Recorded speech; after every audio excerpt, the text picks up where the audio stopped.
This is the Samsung Galaxy Tab S10 Ultra, coming out about a year after the Galaxy Tab S9 Ultra. It's a weird update schedule. Now, Samsung usually waits about a year and a half before updating its flagship tablets. Even Apple doesn't release a new iPad Pro on an annual cycle. So why does the Galaxy Tab S10 Ultra exist right now, and how does it compare to the big bad over here?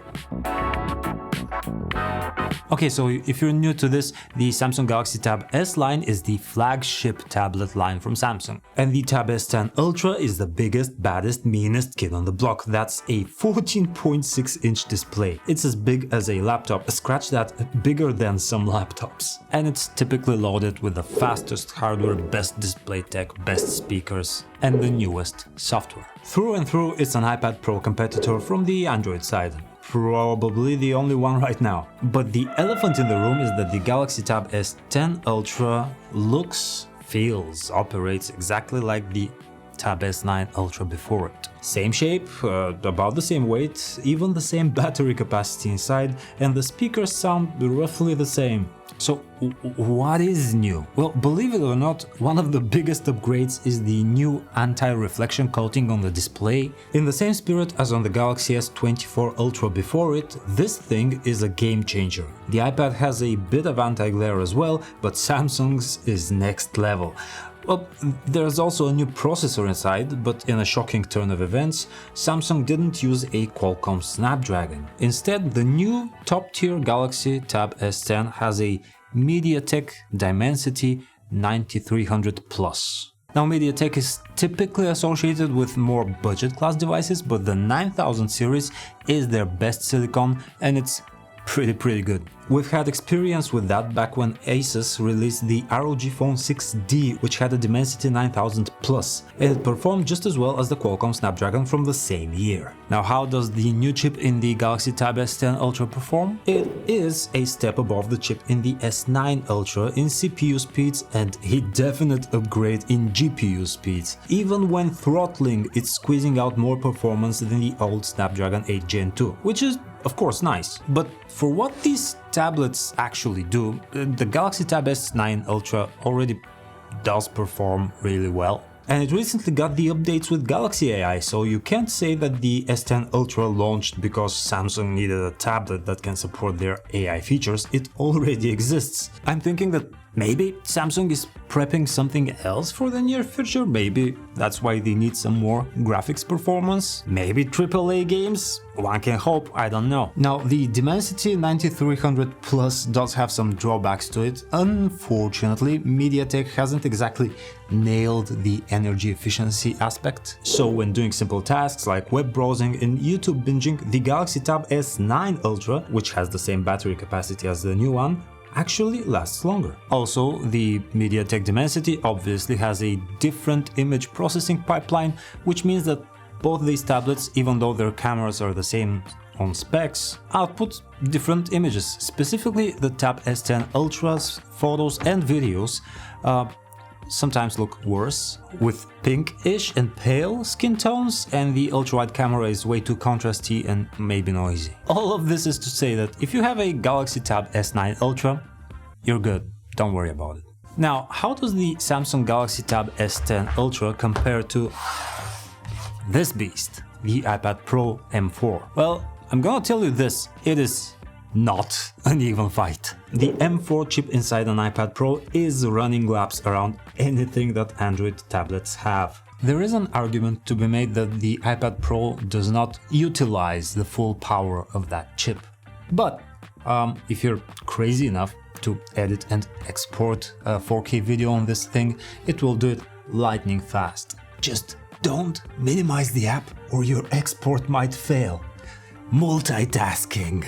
Or if you want to play AAA games like Resident Evil, Assassin's Creed, or who knows what else is coming, they are now coming out for the iPads and the newest iPhones on the App Store, which is pretty crazy to think about. And that's the core of it. The App Store has more high-class games, more premium and pro-grade apps. Thankfully, Android does now have LumaFusion, a well-respected video editor, which was exclusive to iPadOS before, but thanks to Samsung's efforts and partnership with the LumaFusion developers, it's now available on Android, and all of its newest releases first come out for the Galaxy Tab series. But since we're talking about work and then entertainment, there's a very interesting point of difference between the Galaxy Tab S Ultra and the iPad Pro, and you can probably see it on screen now, and that's the aspect ratio. The Galaxy Tab S10 Ultra has a 16:10 almost widescreen.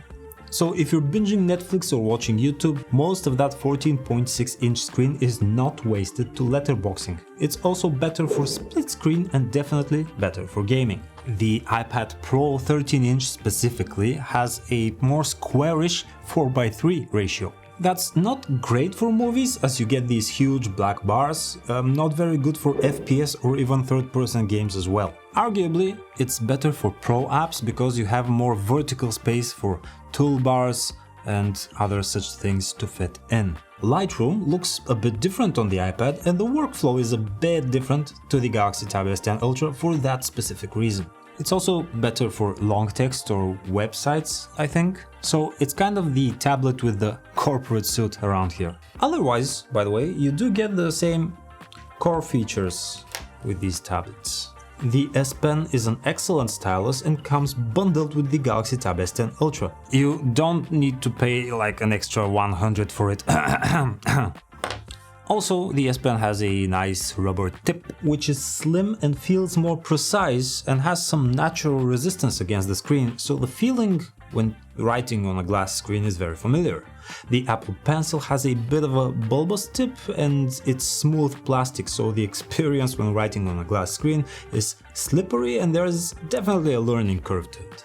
On the front, the Galaxy Tab S10 Ultra has a wide and ultra-wide selfie camera. This is so you can use the auto frame feature, a feature that follows your face around when you're in a video call, so you aren't tied down to that one spot where the camera is centered. And yes, this feature was poached from the iPad, which has one ultra-wide camera on the front, with center stage, which basically does the same thing, it zooms in on your face. Now, the iPad only has the one camera with one ultra-wide lens. When you want to take a normal photo with it, it just crops in, whereas the Galaxy Tab has a whole new camera to switch to. Is that important? I don't know, I think it's a redundancy. In general, I'd say that if you're feeling adventurous enough to be willing to spend north of $1,000 on a tablet, I would still recommend the iPad Pro.